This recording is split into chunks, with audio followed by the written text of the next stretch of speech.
భద్రాచలము పుణ్యక్షేత్రము అంతా రామమయం. భక్తుడు భద్రుని కొండగా మార్చి కొలువై ఉన్న స్థలం.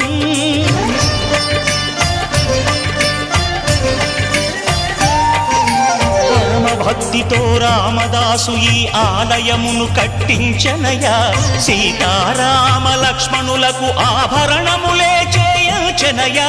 పంచవటిని ఆ జానకి రాముల పర్ణశాల అదిగో.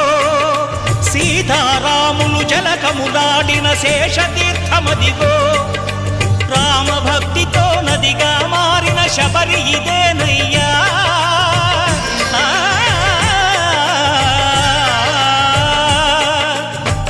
భక్తితో నదిగా మారిన శబరి ఇదేనయ్యా.